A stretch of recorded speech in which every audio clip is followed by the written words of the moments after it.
4 দিনের সফরে চীন গেলেন অন্তর্বর্তী সরকারের প্রধান উপদেষ্টা ডক্টর মোহাম্মদ ইউনূস। দুপুর 1টার দিকে চীনের পাঠানো চার্টার্ড বিমানে ঢাকা ছাড়েন তিনি। 4 দিনের সফরে চীনে পৌঁছেছেন প্রধান উপদেষ্টা ডক্টর মোহাম্মদ ইউনূস। স্থানীয় সময় বিকেল 4:15টার দিকে তাকে বহনকারী বিমানটি দেশটির হাইনান বিমানবন্দরে অবতরণ করে।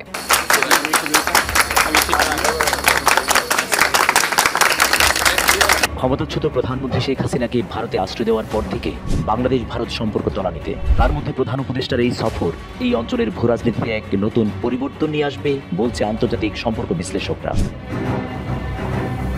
এই সফরে শুধু অর্থনীতি ভূরাজনীতি নিয়ে আলোচনা হবে তাই নয়, এর পাশাপাশি তিস্তার পানি বন্টন নিয়ে আলোচনা হবে চীন বাংলাদেশ সামরিক অংশীদারিত্ব নিয়ে। তাহলে জেনে আসা যাক শি জিনপিং এর আমন্ত্রণে নোবেলজয়ী ডক্টর ইউনূসের চীন সফর কেন অত্যন্ত গুরুত্বপূর্ণ। বাংলাদেশ কি শুধু নিতেই যাবে নাকি চীনেরও কিছু চাওয়া আছে, কি সেই চাওয়া? আর চীন সফরের পরপরই ভারতের প্রধানমন্ত্রী নরেন্দ্র মোদীর সাথে কেন বৈঠক করতে চান ডক্টর ইউনূস? এক এক করে তুলে ধরবো সব প্রশ্নের উত্তর।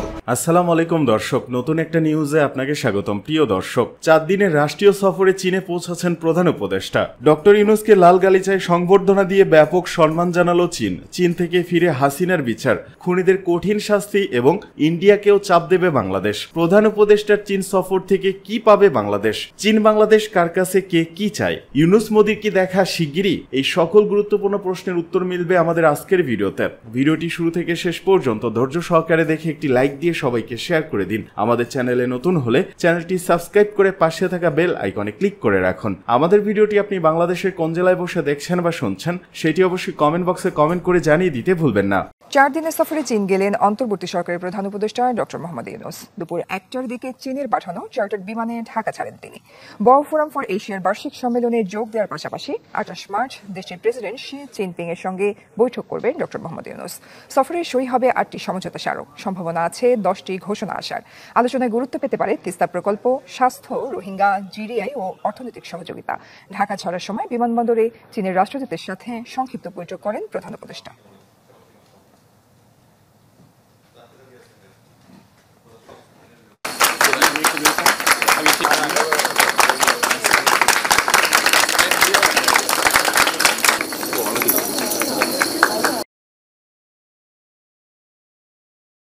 চার দিনের সফরে চীনের উদ্দেশ্যে যাত্রা করলেন অন্তর্বর্তী সরকার প্রধান ডক্টর মোহাম্মদ ইউনূস।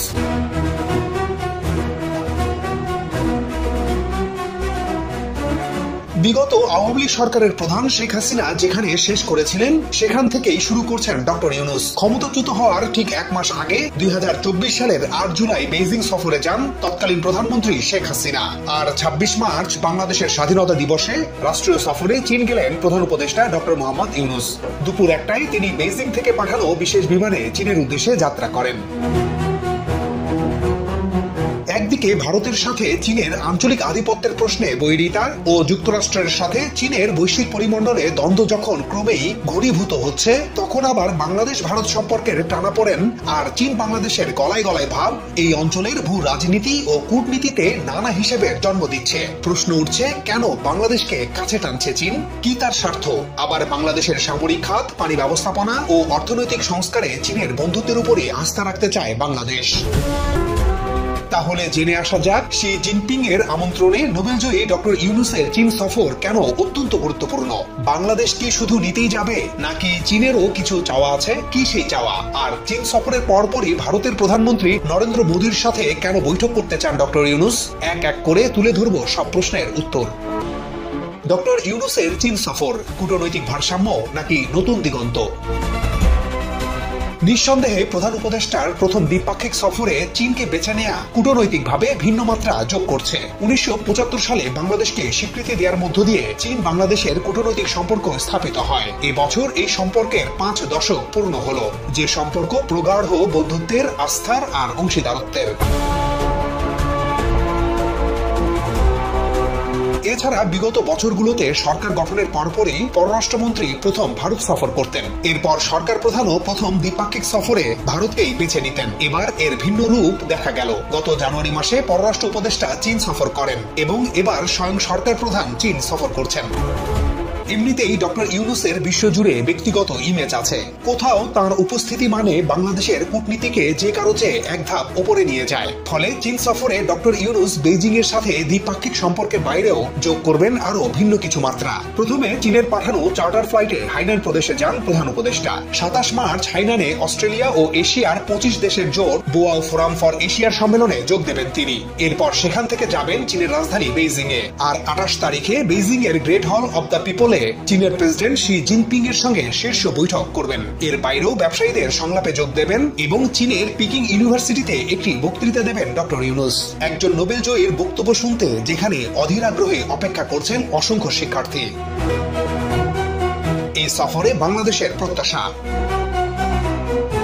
রাষ্ট্রীয় সফরে দুই শীর্ষ নেতার বৈঠক খুব গুরুত্বপূর্ণ। এই সফরে 7 চুক্তি ও সমঝোতা স্মারক সই হওয়ার সম্ভাবনা আছে। ইউনূস ও শির বৈঠকে স্বাস্থ্য খাতে ভবিষ্যৎ সহযোগিতার বিষয়ে গুরুত্ব পাবে। এরই মধ্যে বাংলাদেশ থেকে প্রথম দলটি চীনের কুনমিং এ গেছে। তারা চীনের স্বাস্থ্য সেবায় সন্তুষ্ট। কুনমিং এ 4টি হাসপাতালকে বাংলাদেশে রোগীদের জন্য নির্বাচিত করা হয়েছে। এছাড়া বাংলাদেশে চীনের একটি বিশেষায়িত হাসপাতাল প্রতিষ্ঠার বিষয়ে দুই শীর্ষ নেতার বৈঠকে আলোচনা হবে এবং সেই হাসপাতাল নির্মাণের মধ্য দিয়ে বাংলাদেশ হবে দক্ষিণ এশিয়ার চিকিৎসা হাব। ফলে বাংলাদেশি রোগীদের আর বিদেশে যেতে হবে না, বরং দক্ষিণ এশিয়ার বিভিন্ন দেশ থেকে রোগীরা বাংলাদেশে আসবেন চিকিৎসা নিতে। এমনই এক বিশ্বমানের হাসপাতাল তৈরি করে দিতে চায় চীন। এছাড়া 5 বছরে বাংলাদেশ থেকে 1000 তরুণকে চীন সরকার সফরের জন্য আমন্ত্রণ জানাবে। এমনিতে বাংলাদেশের সামরিক খাতে চীনের প্রভাব বিশাল। চীন চায় এই খাতে আরো অংশগ্রহণ বাড়াতে। বাংলাদেশের সমরাস্ত্র কারখানায় স্থাপন সহ এই খাতে নানাভাবে জড়িত থাকতে চায় চীন। তিস্তা নদী ঘিরে মহাপরিকল্পনার বিষয়ে ইউনূস ও শি জিনপিং এর বৈঠকে একটি গুরুত্বপূর্ণ ঘোষণা আসতে পারে বলেও ধারণা করা হচ্ছে। এই প্রকল্প নিয়ে চীন ভীষণ আগ্রহী। এছাড়া বাংলাদেশে চীনের বিশেষ অর্থনৈতিক অঞ্চলে বিনিয়োগ বাড়ানো এবং ঋণ সহায়তার বিষয় বিশেষভাবে গুরুত্ব পাবে। আর অবশ্যই রোহিঙ্গা সংকট সমাধানে চীনকে শক্তভাবে পাশে চায় বাংলাদেশ। আসলে চীন কি চায় সেটাও গুরুত্বপূর্ণ। বরাবরই চীন বাংলাদেশের অন্যতম প্রধান উন্নয়ন অংশীদার, কিন্তু এরপরেও বন্ধুত্ব কখনো একতরফা কিছু নয়, সেখানে স্বার্থ থাকা স্বাভাবিক। বাংলাদেশ যেমন চীনের কাছ থেকে অর্থনৈতিক বিষয়ে সহযোগিতা চায়, চীন সেখানে চায় রাজনৈতিক সহযোগিতা। আর এই রাজনৈতিক সহযোগিতার কেন্দ্রে থাকবে এক চীন নীতি এবং প্রেসিডেন্ট শি জিনপিং এর বৈশ্বিক উন্নয়ন উদ্যোগ GDI তে বাংলাদেশের যুক্ততা। এক চীন নীতি এই বিষয়টি ব্যাখ্যা করা দরকার। চীন বরাবরই তাইওয়ানকে তাদের অংশ বলে মনে করে, অর্থাৎ তাইওয়ান আলাদা কোনো রাষ্ট্র নয়। তারা মনে করে এটি চীন থেকে বেরিয়ে যাওয়া একটি প্রদেশ, যেটি ভবিষ্যতে কোনো একদিন চীনের সঙ্গে বিলুপ্ত হবে। চীনের এই নীতিতে বাংলাদেশকে পাশে চায় বেইজিং। তারা চায় ঢাকা বেইজিং সম্পর্ককে পরবর্তী ধাপে উন্নতির স্বার্থে এই সহযোগিতাকে রাজনৈতিক পরিসরে দেখতে 2005 সালে তৎকালীন চীনা প্রধানমন্ত্রী ঢাকা সফর করলে যৌথ ইশতেহার ঘোষণা করা হয়। ইশতেহারে বলা হয়, বাংলাদেশ স্বীকার করছে যে শুধু একটি চীন আছে এবং গণপ্রজাতন্ত্রী চীন সরকার সমগ্র চীনের প্রতিনিধিত্বকারী একমাত্র বৈধ সরকার। ওই যৌথ ইশতেহারে তাইওয়ান প্রসঙ্গে বলা হয়েছিল, তাইওয়ান চীনা ভূখণ্ডের একটি অবিচ্ছেদ্য অংশ। এবং শেখ হাসিনা সরকারের সময় 2024 সালের 10 জুলাই বাংলাদেশ ও চীনের মধ্যকার যৌথ ঘোষণা অনুযায়ী বাংলাদেশ এক চীন নীতির প্রতি দৃঢ় প্রতিশ্রুতি পুনর্ব্যক্ত করে। চীন এবারও চায় ইউনূস সরকার একই রকম ঘোষণা দিক।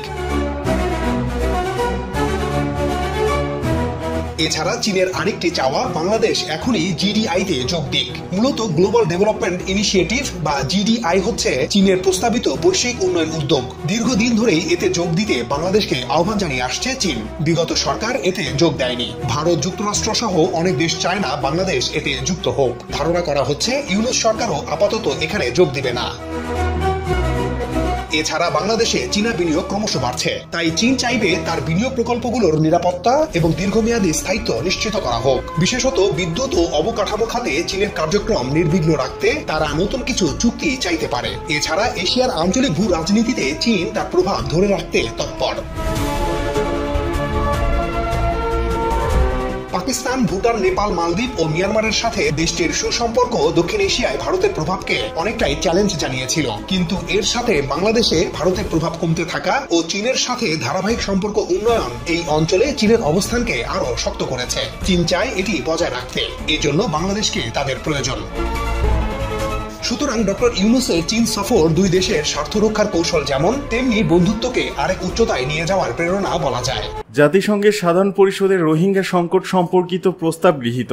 মিয়ানমারের রোহিঙ্গা ও অন্যান্য সংখ্যালঘু জনগোষ্ঠীর পরিস্থিতি নিয়ে উচ্চ পর্যায়ের সম্মেলন আয়োজনে পরিধি, কাঠামো, পদ্ধতি ও আয়োজন সংক্রান্ত একটি প্রস্তাব গৃহীত হয়েছে জাতিসংঘ সাধারণ পরিষদে। মালয়েশিয়া ও ফিনল্যান্ড এতে পৃষ্ঠপোষকতা করে। বুধবার প্রধান উপদেষ্টার প্রেস উইং এক বিজ্ঞপ্তিতে জানিয়েছে, মঙ্গলবার ভোটাভুটির মাধ্যমে ওই প্রস্তাব গৃহীত হয়। এতে বলা হয়, বাংলাদেশের স্থায়ী প্রতিনিধি রাষ্ট্রদূত মোহাম্মদ সালাউদ্দিন নোমান চৌধুরী উক্ত বিতর্ক অধিবেশনে হস্তক্ষেপ করেন এবং এই প্রস্তাবের উপর ভোটের প্রস্তাব করেন, কারণ রাশিয়া বেশ কয়েকটি সংশোধনী প্রস্তাব করেছিল যা বাংলাদেশ গ্রহণ করেনি। পরে সাধারণ পরিষদের সভাপতি ভোট আহ্বান করেন এবং 141টি ভোটের পক্ষে প্রস্তাবটি গৃহীত হয়। প্রস্তাবের বিরুদ্ধে কোনো ভোট পড়েনি, তবে 10টি দেশ ভোটদানে বিরত থাকে। সাধারণ পরিষদে এমন এক সময় এই প্রস্তাব গৃহীত হলো যখন ঢাকা আগামী সেপ্টেম্বরে নিউ ইয়র্কে রোহিঙ্গা সংকট নিয়ে বিশেষ সম্মেলন আয়োজনের পরিকল্পনা করছে। ফলে এটি রোহিঙ্গা সংকট সমাধানের পথে একটি গুরুত্বপূর্ণ অগ্রগতি বলে প্রধান উপদেষ্টা দপ্তর মনে করছে।